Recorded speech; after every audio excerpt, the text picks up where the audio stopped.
remember when we were talking about Isaiah 17, the oracle against Damascus, and Psalm 83, the people of Edom will be reduced to a very, very small number. And most prophecy scholars see that as almost like one battle. It's actually two separate prophecies in two separate books, but yet they seem to be aligned with one another to where it's either going to be in conjunction with one another or almost the same battle. And I couldn't figure out how that might come about. And then lo and behold, in Debka, Debka.com, I saw this was on the 10th. What was the 10th? Monday?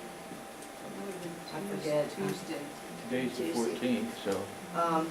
There was a little article, it's real short, but I thought, there's the first indication how it would happen. What's Debka? Debka is a news source, and they're very, very reliable. It's Still is. DBKA? DEBKA.com. And they're really, really... DEAKA. Debka. Debka Oh, Debka. files. And it's a news source, it's not a rag or anything. It's real, reliable, confirmatory news. Is it a secular news or? Yeah. Okay. Yeah. But they put a lot of their, hi, WorldNet Daily puts a lot of their articles on because what they say about it is like, well, they're just reporting the news, but it's like plugging in the prophecy headlines into it. So WorldNet Daily uses it a lot, and there's several other ones in there that they're always quoting that.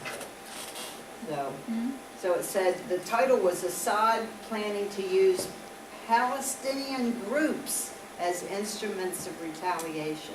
And when I saw that headline, I thought, there's the two battles together, Damascus and the Palestinians. And it says, the Syrian and Hezbollah armies Sunday, September 8th, finished supplying rockets to dozens of Palestinian groups and deploying them on the Syrian and Lebanese borders facing Israel. Debka files military sources disclose. I'm always doing that. An array of Katyusha rockets, Grads, and some other kind, I can't even say it, with ranges up to 70 kilometers is now in place. This development prompted the first deployment in the Jerusalem region Sunday night of an Israeli anti-missile Iron Dome battery. It's the first time they've ever had to move the Iron Dome missile defense into Jerusalem because they're trying to protect all those historical places and everything. The information reaching Israeli intelligence is that the newly armed Palestinian groups fully intend targeting the Israeli capital. Following the examples of Hamas, which aimed missiles from the Gaza Strip at Jerusalem and Tel Aviv in November 2012. That was the first time any rockets ever were aimed and landed in Jerusalem. Didn't do anything, I mean, because it wasn't, really strategic, but they hit Jerusalem. It now turns out that, I'm sorry, I skipped one.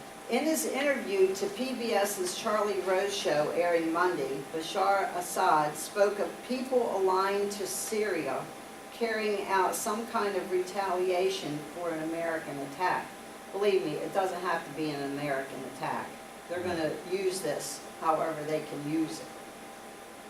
It now turns out that Assad intends using pro-Syrian and Palestinian groups as his instruments of retaliation, while at the same time disavowing responsibility for their actions. In the south, like-minded Hamas and Jihad Islamic groups in the Gaza Strip may try and join the rocket offensive against Israel.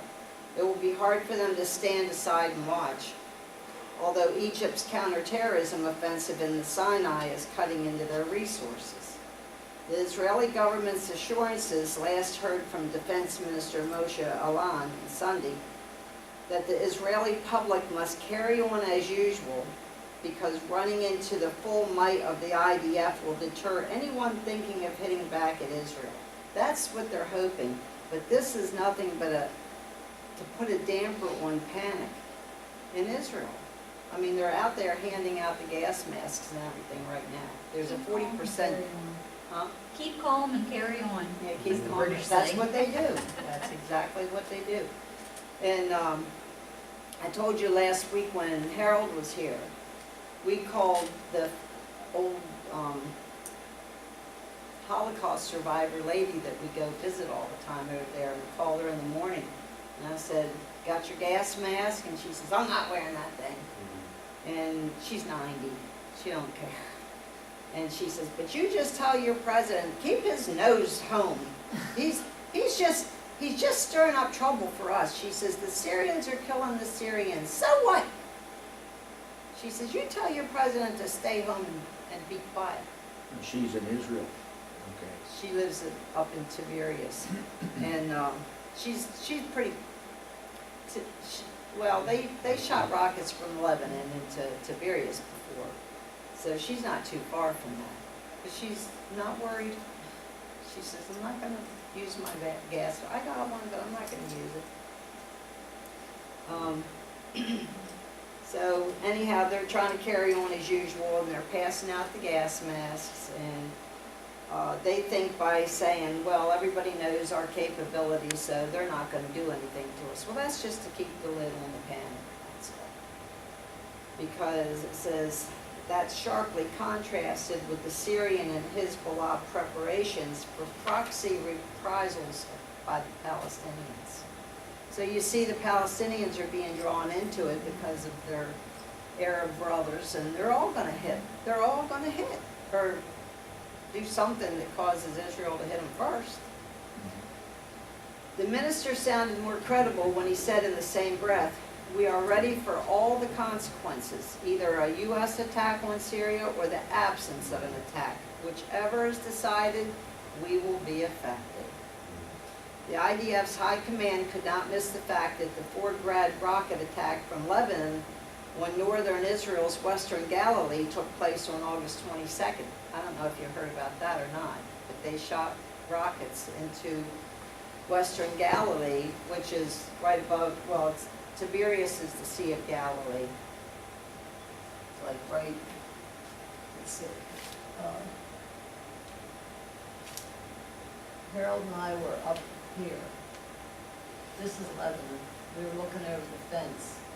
And this is the Sea of Galilee here. Well, that's only 30, 40 miles. It's not that far. So, it was meant as a warning from Damascus and its Hezbollah ally for Israel to stay out of the Syrian conflict, or else allied Palestinian groups would unleash their missiles in earnest. For public consumption, Israeli officials pretended that the 4 rockets were fired by a vague global jihad group to disguise the truth that a pro-Syrian Palestinian group was in fact responsible. Israel's not alone in putting an upbeat gloss on the facts. Last Monday, September 2nd, 2 Syrian MiG-29 fighters flew over the RAF, I can't even say it, Akrotiri base in Cyprus, where American and French warplanes are waiting for the signal to go into action against Syria. It took the British Ministry of Defense a week to disclose a pair of armed RAF Typhoons was scrambled to intercept the Syrian intruders, forcing them to turn tail before they entered Cyprus airspace.